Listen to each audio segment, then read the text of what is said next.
Hello everybody and welcome to Parks Bros. It's Drew here. We're officially starting our series on MonteZOOMa, the Forbidden Fortress.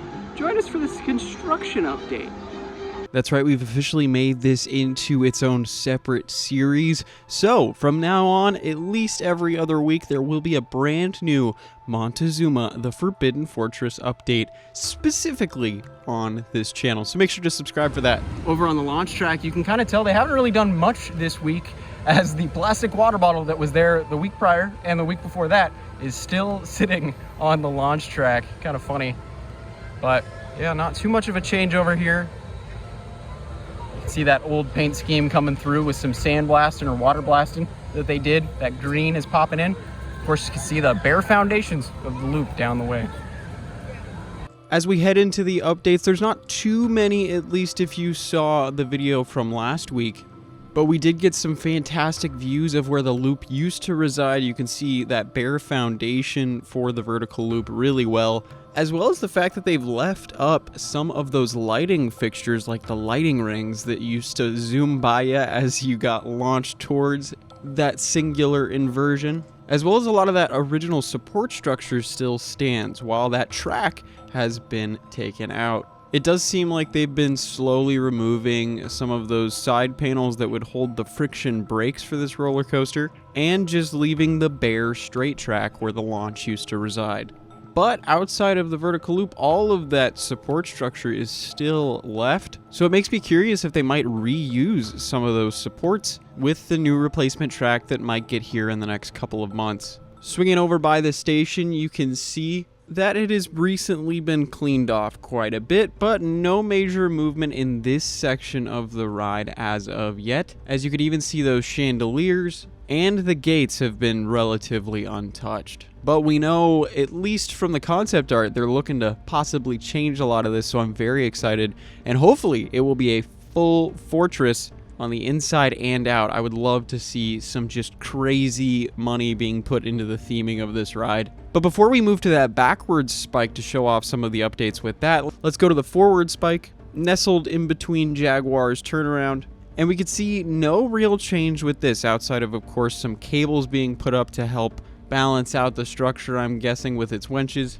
But on that backward spike, as we saw last week, there has been a lot of new support work going in, being welded to the superstructure. And some of you left some comments that got me thinking about how, since this will now have a randomized launch, realistically mean there is the possibility of a backwards launch, that this section of track is going to need more support underneath it because it's going to be experiencing some more downward force. Of course, this is still the raw steel that's been welded on, and there's no repaint work yet, but I'm very interested to see what colors they'll end up going with for the end product. As we peek into the old queue space, you can kind of see that all of those stanchions, all of those switchbacks have been taken out, and now all that's left is some gravel and some broken up concrete, as well as that sign has been taken out as well, and I'm really hoping they bring that back for some sort of theming, or maybe even hide it in that legendary treasure that you're not supposed to see. But I will say I'm incredibly interested in seeing what they're going to do with that queue space there. Hopefully, from the concept video we saw, they're going to theme it up quite heavily. It would be absolutely amazing to see that. Because if they can make it like Jaguar's queue, man, MonteZOOMa would be one of the best rides in the park, pretty easily so. Outside of that, of course, we could see that one track piece that connects that backward spike and the brake slash station pieces of track have been taken out. And it's kind of interesting to see that back spike track kind of sagging just a little bit because it doesn't attach to that support right there. I will say the front entrance is looking quite bare without that beautiful sign overhead, but I'm incredibly excited to see what type of route they end up going with the new sign. Peeking into the station yet again, not too much of a change on this side of things as well. The booth is relatively untouched. But man, oh man, we are looking for some crazy progress, probably coming by the end of the year is my guess. This ride is not supposed to open until summer of 2023, so we still have a good 7, maybe 8 months left in that time frame before the ride would even reopen.